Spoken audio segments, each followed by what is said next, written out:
Hi,សួស្តីអ្នកទាំងអស់គ្នាឥឡូវនេះខ្ញុំសូមចែករំលែកអំពីសំណង់ប្រយោគ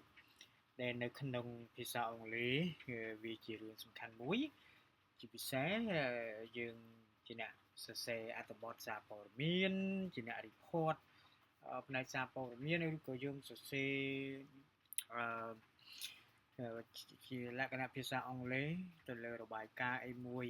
ណាគម្រោងអ្វីមួយដែលយើងធ្វើគឺយើងប្រសិនបើយើងចេះសំណងប្រយោគច្រើនការសរសេររបស់យើងគឺក៏បានល្អដែរណាថ្ងៃនេះខ្ញុំសូមចែករំលែកអំពីការសិក្សាសំណងប្រយោគជូនអ្នកទាំងអស់គ្នាមួយ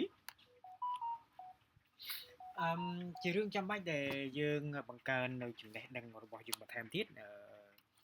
ទាំងអ្នកសិក្សាទាំងអ្នកសិក្សាជាប់ដែលមានបំណងចង់សិក្សាភាសាអង់គ្លេសទាំងផ្នែក writing នេះបន្ថែមទៀតណាខ្ញុំ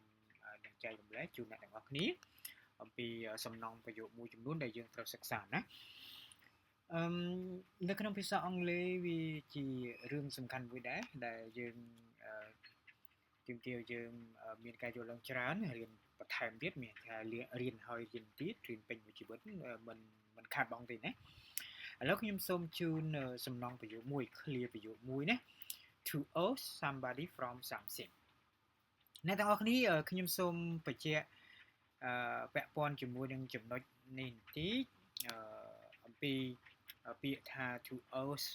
somebody from something នេះ somebody នេះអ្នកទាំងអស់គ្នា somebody នេះគឺយើងនិយាយអំពី person ឬក៏ people ណាយើងពីសំដៅទៅលើមនុស្សណាសំដៅទៅលើមនុស្សចំណែកឯពាក្យថា something នេះ something គឺកាត់ដែរទេ something នេះគឺនិយាយសំដៅទៅលើ thing ណាទៅលើ thing ក្រៅពីមនុស្សណាទៅលើ thing ឬក៏វត្ថុផ្សេងៗណារបស់របរផ្សេងៗគឺយើង something អូខេឥឡូវតើថាពាក្យ to owe somebody from something នេះវាមានន័យដូចម្ដេចណាអ្នកនរគ្នាសូមជូនពេលនេះអ្នកទាំងអស់គ្នាបើជាអ្នកនិយមចូលចិត្តអានកសែតសារព័ត៌មានកសែតជាភាសាអង់គ្លេសយើងតែងតែមានហើយពាក្យហ្នឹងណាអត្ថបទជា national newspaper ក៏ដោយឬក៏ international newspaper ក៏ដោយយើងតែងតែឃើញណានៅតាមកន្លែងនីមួយៗប្រទេសនីមួយៗតែងតែមានការបណ្ដឹងចេញនរណាម្នាក់ចេញពីអំណាចចេញពីការិយាល័យឬក៏អីផ្សេងៗអូខេឥឡូវបន្ទាប់ពីអ្នកទាំងអស់គ្នាចេះពាក្យ to owe somebody from something ខ្ញុំសូមជូនមួយទៀតដើម្បីចេះបានច្រើនណាស្មើនឹងពាក្យថា to depose somebody from something to depose somebody from something នេះក៏មានន័យថាបណ្ដេញនរណាម្នាក់ចេញអំពីអ្វីមួយដែរអូខេមួយទៀតអ្នកទាំងអស់គ្នាបើមិនប្រើ depose somebody from something អ្នកទាំងអស់គ្នាប្រើថា to dismiss somebody from something អ្នកទាំងអស់គ្នាក៏តែងតែឃើញដែរពាក្យហ្នឹង dismiss somebody from something បណ្ដេញនរណាម្នាក់ចេញពីអ្វីមួយបើមិនប្រើពាក្យហ្នឹងទេអ្នកទាំងអស់គ្នាអាចប្រើពាក្យនេះវិញក៏បានដែរ to fire somebody from something ណាក៏ស្មើពាក្យថាបណ្ដេញនរណាម្នាក់ចេញពីអ្វីមួយអូខេមួយទៀត to expel somebody from something to expel somebody from something ក៏មានន័យថាបណ្ដេញនរណាម្នាក់ចេញពីអ្វីមួយដែរចុងក្រោយអ្នកនរគ្នាមួយទៀត to sack somebody from something មានន័យដូចពាក្យខាងលើដែរជាទូទៅអ្នកទាំងអស់គ្នាប្រកាសជាឃើញញឹកញាប់គេប្រើពាក្យសាមញ្ញណាបើយើងមិនចង់លេងពាក្យទេយើងប្រើពាក្យថា to remove somebody from something ទៅណា to remove somebody from something មានន័យថាបណ្ដេញនរណាម្នាក់ចេញពីអ្វីមួយអញ្ចឹងសំណង់ប្រយោគទាំងអស់នេះគឺសំខាន់ណាស់អ្នកទាំងអស់គ្នានៅពេលដែលយើងយកមកសរសេរហើយពួកបរទេសគេមើលអត្ថបទរបស់យើងវិញគឺគេសរសើរពី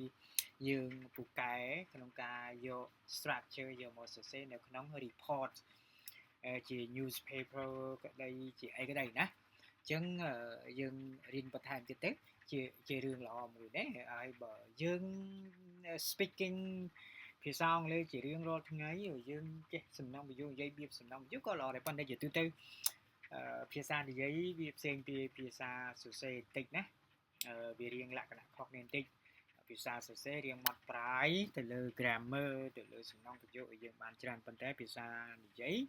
ឲ្យតែយើងអាចសន្ទនាយល់គ្នាបានគឺប្រកបទៅបានល្អហើយណាខ្ញុំសូមឧទាហរណ៍ជូនអ្នកទាំងអស់គ្នាពីរបៀបប្រើប្រាស់ nuclear ទាំងអស់ហ្នឹងងាយទេអ្នកទាំងអស់គ្នាមិនលំបាកទេសម្រាប់ដែលយើងយកមកប្រើប្រាស់ក្នុងនេះណាសំខាន់យើងដឹងថាកន្លែងណានៅកន្លែងណានៅកន្លែងណាណាអញ្ចឹងខ្ញុំសូមជូន clear នេះមួយជូនប្រយោគ sentence មួយថា I ousted an officer from the office on July 2022មានន័យថាអ្នកទាំងអស់នេះ I វាគឺជា subject ជា subject pronoun ណាជា subject pronoun មួយជា first singular ណាអញ្ចឹងយើងមើល I ជា subject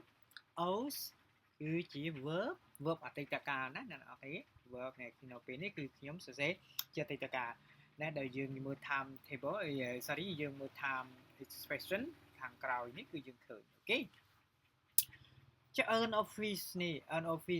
officer នេះគឺវាជា somebody officer ជា somebody ជា from គឺជាសំណងដែលវាជាប់មកណា office គឺ something ណានេះដល់ on July 2022វាជា time expression មួយដែលបង្ហាញអំពីពេលវេលាវាកើតដល់ពេលណាអីពេលអូខេអញ្ចឹងម្ដងទៀតអ្នកទាំងអស់គ្នាថា I ousted an officer from the office on July 2022អញ្ចឹងឃើញអ្នកទាំងអស់គ្នាគ្រាន់តែទាញយកមកដាក់មកយកបង្កើតជាប្រយោគជា sentence មក sentence អ្នកទាំងនេះត្រូវដឹងថាទម្រង់ sentence វាមាន subject មាន verb មាន object ប៉ុន្តែនៅក្នុងភាសាអង់គ្លេសនៅក្នុងទម្រង់វាមិនមែនសុទ្ធតែវាមានទាំងវាមាន subject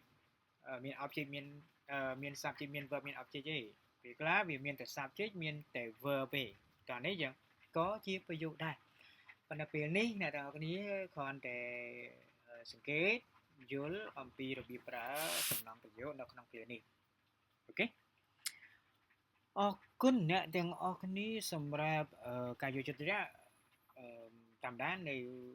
slide របស់ខ្ញុំអំពីសំណងប្រយោគមួយ clear ដែលយើងនិយាយថា to owe somebody from something មានន័យថាបណ្ដេញនរណាម្នាក់ចេញពីអ្វីមួយអូខេអរគុណច្រើនសូមអ្នកទាំងអស់គ្នាជួយ like ជួយ share នៅក្នុង channel YouTube របស់ខ្ញុំអរគុណច្រើនអ្នកទាំងអស់គ្នាជួបគ្នានៅក្រោយទៀតណាខ្ញុំនឹងលើកយកនឹងព្យាយាមលើកយកសំណងប្រយោគផ្សេងទៀតចែកចម្លែកជូនអ្នកទាំងអស់គ្នាដែលជាអ្នកជួយចិត្តរៀនសូត្រភាសាអង់គ្លេសណាយើង develop upgrade ថែមទៀតទៅជារឿងល្អអូខេ thank you so much see you again